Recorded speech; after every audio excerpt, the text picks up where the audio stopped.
তো আজি যিসকল পাৰ্টিচিপেণ্ট ইয়াতে কথা কৈ আছিল সিহঁতে স্পীকাৰ ভাল কিন্তু মনজনক ভয় ভয় লাগিছিল। ময়ো মোৰ সেই দিনৰ ভয়টো মনত পৰিছিল যে মোৰতো প্ৰথম দিন এনেকুৱা লাগিছিল। তো যিসকল পাৰ্টিচিপেণ্ট কৰিছে মই মাজে মাজে হাত তালি দি আছো সিহঁতে কনফিডেন্স পোৱাৰ কাৰণে। তো জোৰদাৰ এটা ক্লেপ দিয়ক সিহঁতৰ কাৰণে। মেইন হৈছে সিহঁতে যে আজি ইয়াতে বিঅপি দি আছে কম্পিটিশ্যনত আহিছে প্ৰাইজ পাক বা নাপাক তেখেতৰ যে এটা মাইণ্ডছেট হৈছে যে মই ষ্টেজত থিয় দি পেলাই মাইক্ৰফোন হাতত লৈ মই বিঅপি কৰিছোঁ। এইটো তেখেতৰ এটা কনফিডেন্স। ঘৰত যাব সিহঁতে হোম মিটিং হল মিটিং সব কৰিব সিহঁতৰ মাইণ্ডছেটটো ক্লিয়াৰ হ'ল। এই বিজনেছটো কৰিবলৈ হ'লে আমাৰ তিনিটা ডকুমেণ্টছ লাগে আমি প্ৰত্যেকে জানো হয়নে নহয়? কিন্তু ডকুমেণ্টছ আমি দিওঁ মেইন যেটো লাগে সেইটো হৈছে আমাৰ মাইণ্ডছেট। যেতিয়া আপোনাৰ মাইণ্ডছেটটো ক্লিয়াৰ হৈ যাব তেতিয়াই আপুনি সাকসেস। আপনার মাইন্ডসেট মোর সেইদিনা মাইন্ডসেট আছিল যে এই বিজনেসটো করার আগত মই বহুত কাম কৰিছো। কিয় মই একজন দুখীয়া ঘৰৰ বোৱাৰী হয়, মই একজন দুখীয়া ঘৰৰ ছোৱালী আছিলো। কাৰণ একটাই আছিল মই দুখীয়া হৈ থাকিব খোজা নাছিলো।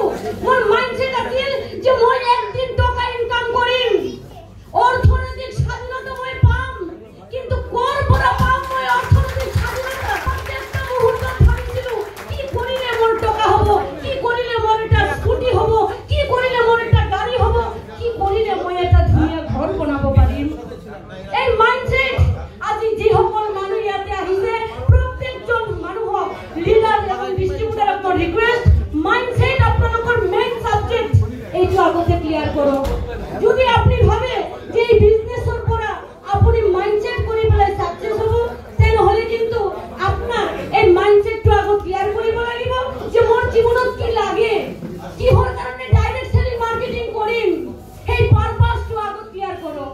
যাৰ পাৰপাস নাই, যাৰ ডাঙৰ ড্ৰিম নাই তেখেত কিন্তু এই বিজনেছৰ পৰা সাকসেস হ'ব নোৱাৰে। মই দুখীয়া আছিলো কিন্তু সপোন আছিল ডাঙৰ, এইটো মোৰ মাইণ্ডছেট আছিল। আজিৰ পৰা 5 বছৰ আগত এই বিজনেছত আহিছিলো যে মই দুখীয়া হৈ থাকিব খোজা নাই, মোৰ ধনী হ'ব লাগে। এই 5টা বছৰত যাৰ এটা ভাঙা চাইকেল আছিল মই কিনিছো ফাৰ্ষ্ট লকডাউনত মানুহৰ ইনকাম নাই মই প্ৰথম কিনিছো এটা স্কুটি। জুন 2022 চনৰ 23 জানুৱাৰী কিনিছো এটা 4চকীয়া কাৰ। এতিয়া মোৰ ড্ৰিম হৈছে এটা ঘৰ, এইটো মই বনাম। তো মেইন হৈছে মাইণ্ডছেট। আপুনি উইকলি আপোনাৰ টাৰ্গেট যেটো আছে এইটো মাইণ্ডছেট কৰক। আপুনি প্ৰতি সপ্তাহত কিমান টকাৰ বিজনেছ দিব মাইণ্ডছেট কৰক। আপোনাৰ এক্টিভ আৰ্নাৰ আজিৰ পৰা মাইণ্ডছেট কৰক যে আপুনি আপোনাৰ টিমৰ পৰা কিমান টকাকে জীৱন বনাব। এইটো হৈছে আপোনাৰ মাইণ্ডছেট। যিমান মাইণ্ডছেটটো ষ্ট্ৰং কৰিব সিমান আপোনাৰ সাকসেস হ'ব। তো